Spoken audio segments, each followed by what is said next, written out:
Mainit na balita. Mr. Chair, I cannot confirm it if your question covers your introduction before you ask the question, Mr. Chair, because that hindi po yan ang nangyari, Mr. Chair. So, Hindi po lahat ng sinabi niya ayun po ang nangyari, Mr. Chair. So I cannot confirm yung sinabi niya, Mr. Chair, or Your Honor. so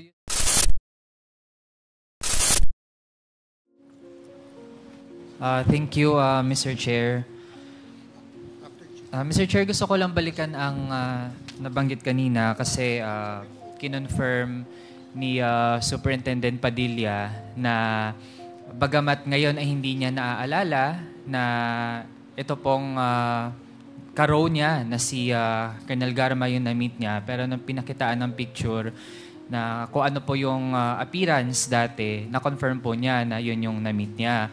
Pero on the part of Colonel Garma, ay sinasabi niya hindi niya maalala kung ano yung setting or na exactly ay yun yung kiniklaim ni Superintendent Padilla.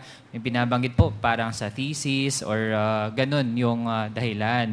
So ngayon po gusto nating i-confirm po talaga kay Colonel Garma kasi hindi po pwede na yung isang event ay merong dalawang magkaibang interpretasyon na Mr. Chair.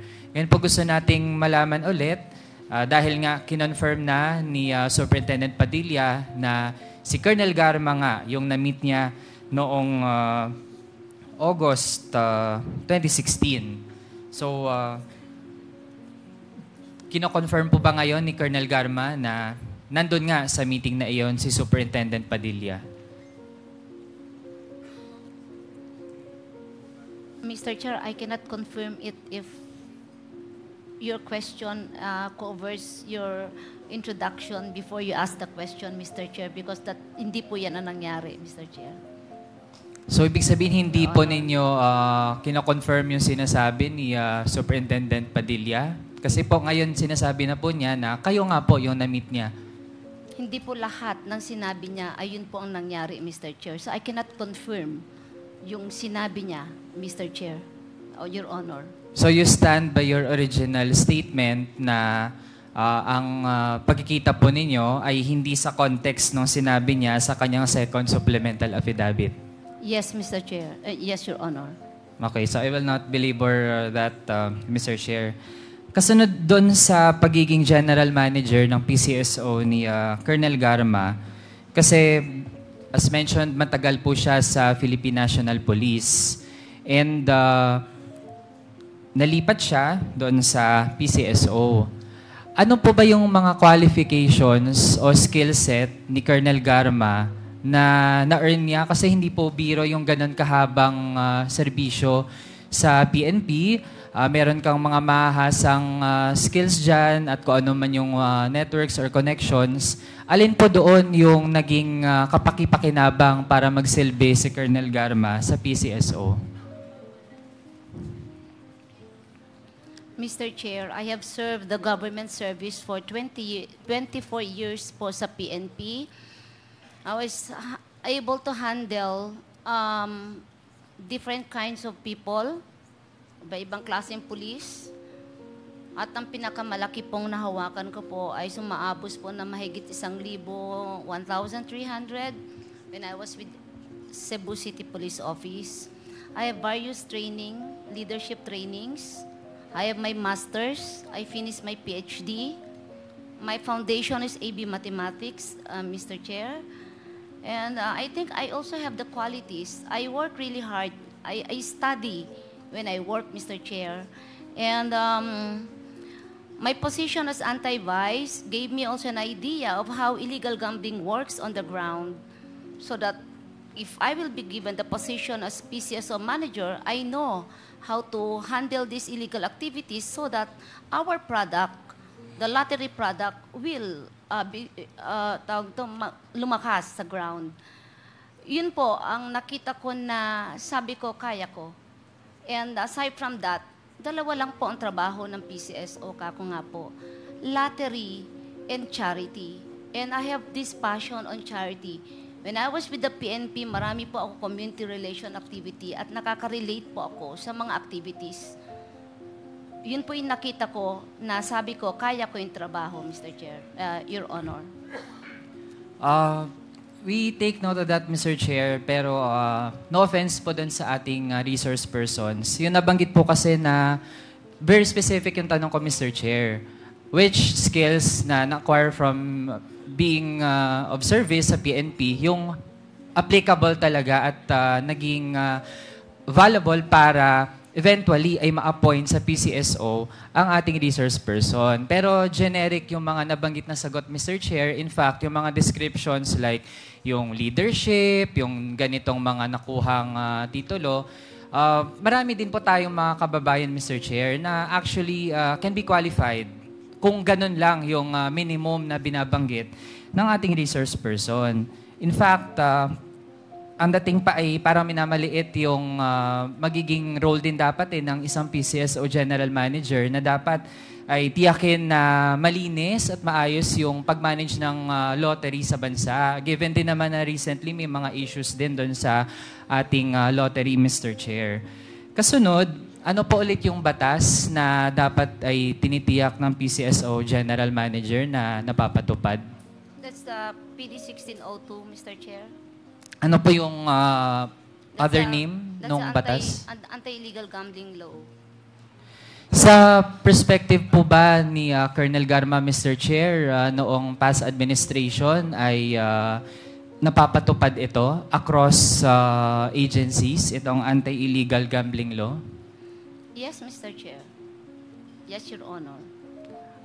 Kung ganun po ang opinion ng resource person, Mr. Chair, I think from the series of hearings that we've had so far, kung pagbabatayan po natin kung paano nag-proliferate yung mga pogo at paano ito naging actually paraan para sa illegal gambling at marami pang mga katakot-takot na mga nangyari sa bansa, Mr. Chair, hindi natin mapagkakatiwalaan yung ganong pamantayan ng ating resource person.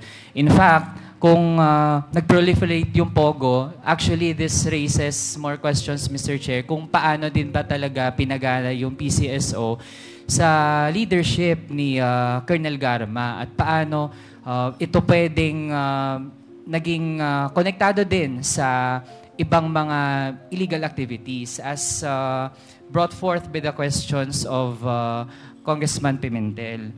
Mr. Chair, nabanggit din na peaceful and one of the most livable ang Davao City. Tapos, in terms of the knowledge of our resource person, kasi nabanggit din dati ni former Senator Leila de Lima na bago naging nationwide ang Oplan Tokhang, meron ng Davao Death Squad na nag-exist para gawing peaceful yung Davao City, Mr. Chair. Ano po ang pagkakaalam ni Colonel Garma sa existence ng Davao Death Squad at sa mga operations nito sa Davao City? Wala po, Your Honor. Can you qualify po? Wala kayong nalalaman or walang existence yung Davao Death Squad? Wala po kong alam, wala po akong nakita. I'm explaining my answer based on my personal knowledge, Your Honor. So despite po yung evidence, yung maraming ebidensya ng mga ginawa ng Davao Death Squad at matagal din po na na-assign sa Davao City si Colonel Garma, tingin po niya ay hindi totoo na may Davao Death Squad. Ganun po ba? Mr. Chair, I do not know what evidence you're referring to. I am just speaking on what I know personally, what I saw, what I hear, what I felt. My 5 senses lang po ang ginagamit ko dito. Wala po akong nakita, wala po akong... I'm telling you kung ano lang po yung alam ko personally, Your Honor. Mr. Chair, hindi po pwedeng takasan lang sa pag-claim ng personal experience yung ating mga tanong, lalo na nag-occupy po ng mataas na posisyon sa ranks ng pulisya si Colonel Garma. In fact, kung ano yung mga hindi niya na-observe, ano yung hindi niya mga nagawa, kung ano yung mga inustisya na napalampas dun sa Davao City, that can actually point to, at the minimum, Mr. Chair, neglect dun sa trabaho, or maximum, ay pagkonsente o pag-implement mismo nung inhustisya para mag-create ng semblance ng peace and order sa mga lugar kung saan siya na-assign. Mr. Chair, punta naman tayo dun sa stint niya sa Cebu bilang police director, dahil nga doon talaga nagmula yung, or yun yung kung paano pinatupad yung war on drugs, no? Yung police operations na actually ay katakot-takot, Mr. Chair. Ganon din ba yung estilo na dinala ni Colonel Garma nung siya ay na-assign na sa Cebu? Paano pinatupad yung war on drugs nung doon na po kayo na-assign? Mr. Chair, during my stint as the City Director of Cebu City Police Office, I intensified police patrol and community relations, Mr. Chair. Although there are also police operations that we conducted, but I was more focused on crime prevention, Mr. Chair. Mr. Chair, kasi kung pinatupad ang war on drugs based dun sa Memorandum 16 na pinirmahan ng unang police chief under the Duterte administration, kasama nga po doon yung sinasabing pag-neutralize ng mga pinaghihinalaang involved dun sa illegal drug trade. At meron pong nag-testify si Colonel Espinido sa nakaraang hearings na bahagi talaga ng pag-neutralize ay yung pagpatay dun sa mga nililabel na mga drug pushers. So, sa stint nyo as Cebu City Police Office Director, ilan yung tala ng mga napatay na mga drug suspects sa ilalim ng inyong pamumuno? Mr. Chair, may I be clarified on your definition ng napatay? Mr. Chair, ito yung mga... Supposedly, the police has a record dun sa kung ilan yung mga kinakount nila no, as accomplishments no, dun sa war on drugs. So, yun yung ating tinutukoy and supposedly ay alam yun ng former Cebu City Police Office Director. Mr. Chair, kung namatay po yan at pinatay, I don't consider it a police accomplishment. A police accomplishment is something that you can bring the suspect in para sa hustisya. Pero kung namatay lang dyan, we investigated, it's murder. It's not even considered an accomplishment. It's murder, Mr. Chair, Your Honor. Mr. Chair, it seems na evasive po yung mga sagot ng ating resource person. Consistent po dun sa paano tinatrato ng dating administrasyon yung mga ganitong pagpatay. Hindi lang doon mismo sa loob ng ating mga penal farms, ganyan, pero maging doon sa labas mismo, no? Doon sa ating mga ordinaryong kababayan. So, Mr. Chair, at this point, no, I would end my interpellation and reserve other questions sa iba pa nating mga resource persons. Thank you. Thank you.